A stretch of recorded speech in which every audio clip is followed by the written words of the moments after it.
Continuing the conversation right here, ladies and gentlemen, from the break, best form of Alabama football news, notes, and information that being in my own words, the podcast, yours truly, Stephen Smith of Touchdown Alabama Magazine. Alabama quarterback Tua Tagovailoa met with the media on today inside the Malmore Athletic Facility. We will get to his comments and dissect what he had to say in the next segment here. But first and foremost, I gotta say this right here.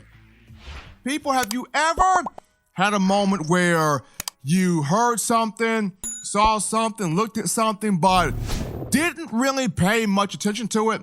Like you saw it, it was right there, you kind of glanced at it, shrugged your shoulders, didn't think much of it, walked away, and it kind of just took somebody else to bring it back to your attention? That's how it was with me in terms of the college football playoff rankings that came out on Tuesday. Now, I glanced at it, briefly saw Alabama at number 12, didn't really think much of it. I'm just like, look at that. They put Bama at 12. I sat there, went to take a shower, and upon getting out of the shower, a friend of mine calls me, and I could tell he was upset because the bass in his voice kept getting louder and louder and louder. And he's going, Steven, I know you saw them rankings, bro. I know you saw them rankings, man. Ain't no way in the world Alabama is 12. Ain't no way in the world, man. You mean to tell me 7 teams are better than Alabama? Ain't no way, man. Ain't no way. 7 other teams are better than Alabama. What makes it so crazy is people in life hate math. It doesn't matter if it's basic math, algebra, trigonometry, geometry, calculus, statistics, logarithms. People hate math. Like, math is the devil to some people. But when it comes down to not getting what you want, oh man, math becomes that best friend you met on a camping trip. You'd be like, what's good, math? Like you and math become best of friends because you're trying to put together every case in point of why the situation should have went down the way you want it to go down. Now, in terms of the college football playoff rankings, as I was able to kind of look and peruse and crunch some numbers and take some things into inventory here, I look at this right here, and I agree with the fact that there is no way Alabama should have been 12. I could understand 8, I could understand 9 and still having a shot there for a New Year's Six Bowl, but dropping it to 12, a little bit too much. Way, way too low there. And what's crazy is Alabama, from teams 5 to 12 in the college football rankings, playoff rankings, and I'm listing them right here, Utah was 5, Oklahoma 6, Baylor 7, Wisconsin 8, Florida 9, Penn State 10, Auburn 11, and Alabama 12 here. The Crimson Tide lost its games by the 4th fewest amount of points combined, which was 8. 4th fewest amount of points combined. Baylor was 1st and lost its games by 3 points. Oklahoma was 2nd, lost by 6 points. Utah was 3rd, lost by 7 points. And Alabama was 4th. Now, along with that, Alabama is one of 3 teams joining Penn State and Florida, in my opinion, as a team that does not have a bad loss on its schedule. If you look at Utah lost to an 8-4 USC team, 8-4 USC team that the College Football Playoff Committee slipped into the top 25 at number 22 overall. But that's a 4-loss team. Then you look at Wisconsin, who lost to a 6-6 Illinois team on the road, just got bowl eligible. That's a bad loss right there. Then you look at Oklahoma, who lost to Kansas State on the road by the score of 48-41. Got beat by the Wildcats. And then you've got Baylor, of whom Baylor doesn't have a bad loss, but Baylor has only played one ranked team all year, and that was Oklahoma, to which it lost 34-31, and it had the game prior to the ending there. So those are some teams there, with some bad losses. And of course, you have Auburn, that's a 3-loss team, but we'll dive more into that in just a moment here. So 7 teams here ahead of Alabama. Few of those teams I just named, Utah, Oklahoma, Wisconsin, all with bad losses. And then Baylor, a team that has not played, or has only played one ranked team all year to this point, that being Oklahoma, had the game, lost it by 3. So that's that part. But the bigger part in all of this that I'm trying to get here is, and I'm not one to point fingers at the referees, the officials. I'm not one to believe in conspiracy theories. That's not my lane. But you can't help the fact, especially if you're an Alabama fan, you can't help the fact but to look at Alabama potentially right now is getting ready to possibly play in the Citrus Bowl. Now, the bowl has not been named yet for the Crimson Tide, but Alabama is about to get ready to play in a basic bowl game. Not playing for a Southeastern Conference championship, not playing for the opportunity to get into the college football playoff, or not being in the college football playoff, not playing for a shot at a national championship. No, playing in a very basic, simple bowl. Think about that for just a moment now. Let that marinate in. Let that rotate around there on the cerebellum there for a minute. And as you're letting that rotate around there, think about this. Nobody likes to really throw the officiating staff into question. I'm not one for conspiracy theories, but Alabama's season came down to 2 bad, controversial calls. And I know what you're thinking. Well, Steven, Bama's defense was horrible this year. And I understand that. Steven, Alabama had a bunch of uncalled for injuries. I understand that as well. Steven, Alabama was a very undisciplined team.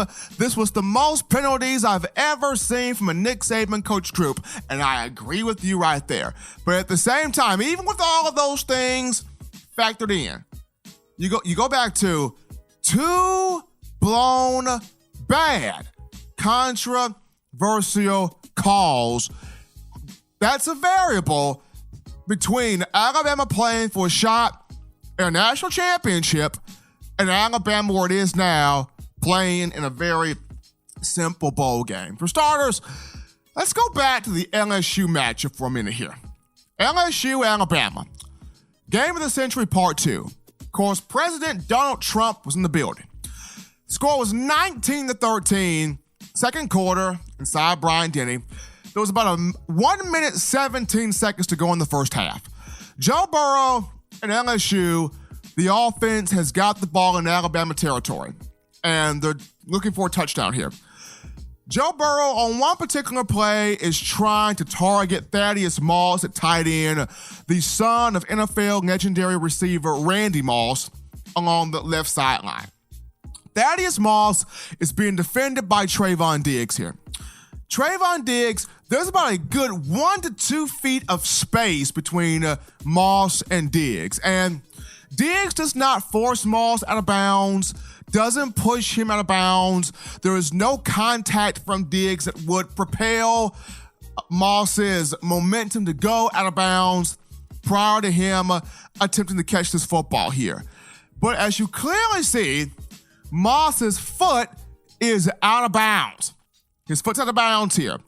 And by rule, by football rule here, by NCAA rules here, you cannot voluntarily step out of bounds and then be the first person to catch the football in bounds prior to reestablishing said position in bounds. If you were to do this, that is being looked upon as illegal touching. A flag is on the field. Pass is supposed to be incomplete, basically. It's an incomplete pass. So while this play is being looked at, you clearly see Thaddeus Moss's foot out of bounds as the ball is in the air. The ball is still in the air, his foot out of bounds. As the ball enters his fingertips, that foot still out of bounds.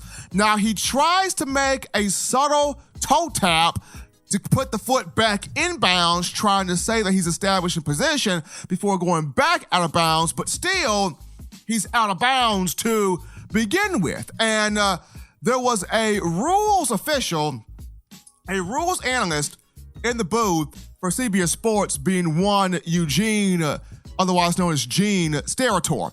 Gene Steratore, who has officiated NCAA basketball games for 23 years and the National Football League for 15 years, recently retired. He was in the booth, or he was, talking with Brad Nessler and Gary Danielson, who were on the call for this game. And Steratore constantly said, well, there's no foul on the play. Diggs is not pushing Moss. There's no force. There's no friction to make Moss go out of bounds. He goes out of bounds voluntarily. I don't think this is going to be a catch. This shouldn't be a catch. This call should be overturned. And this is a veteran, former official, years in the game, saying this. And at the same time, you've got Gary Danielson going, well, I think this is going to be overturned, Gene. I agree with you. I think this is going to be overturned. Call should have been overturned, and they looked at it from a number of different angles. Call ended up not being overturned. It stays a completed catch, and LSU ends up scoring 14 points off that possession, and it goes into the half up 33-13, a 20-point advantage, versus if the call would have been made correctly, Alabama has a chance to hold LSU to a field goal, and at the worst, Bama goes into the half down 9, 22-13. In the second half, of course, Alabama outscores LSU 28-13, but here's the crazy part. If the call would have been made correctly, Bama ultimately wins the game 41-35. It wins by 6 versus losing the game 46-41 by 5, a differential of 1 point due to a blown, bad, controversial call. Bad call there, cost that one.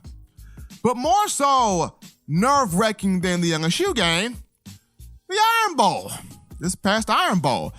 And the score in this game is 31-24 at Jordan-Hare, the place where weird things happen.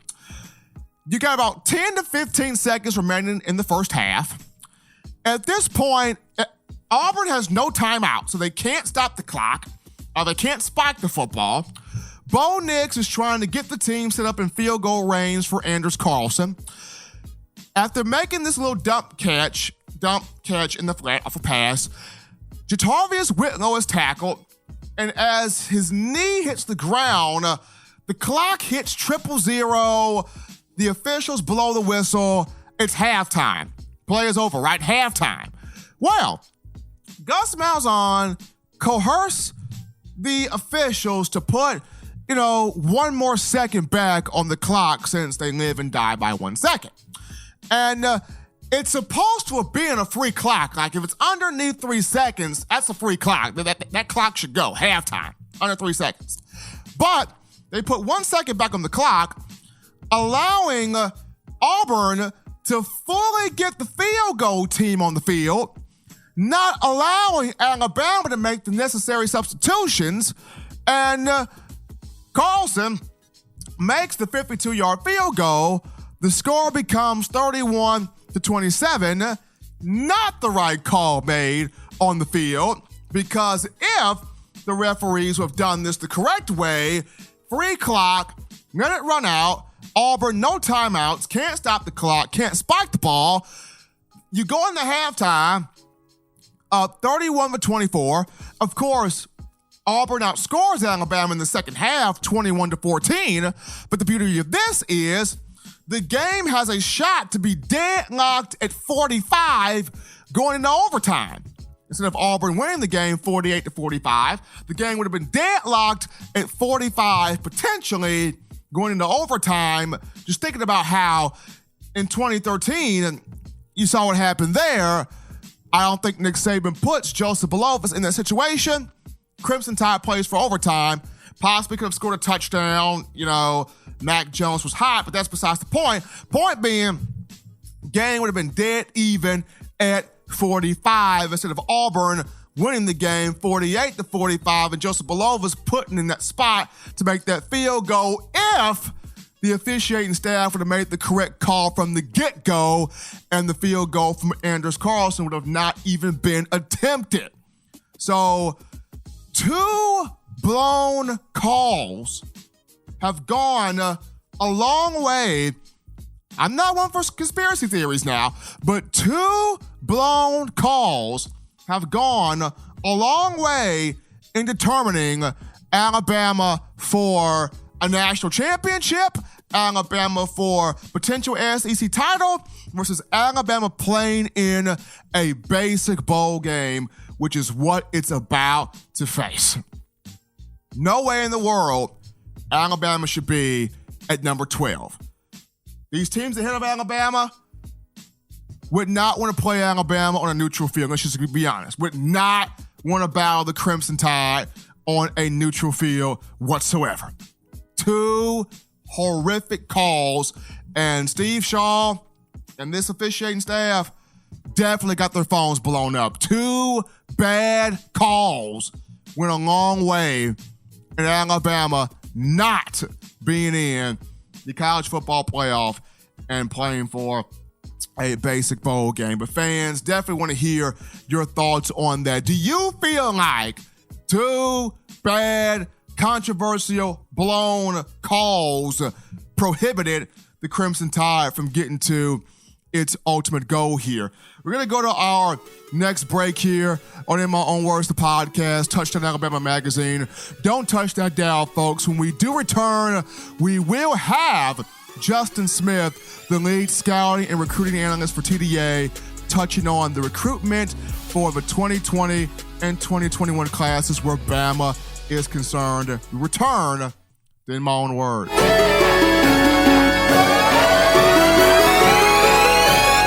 What's up, college football fans? You can catch the hottest show in the streets, that being In My Own Words, the podcast, every Tuesday, Thursday, and Sunday. Subscribe to Touchdown Alabama Magazine for the best in Tide football.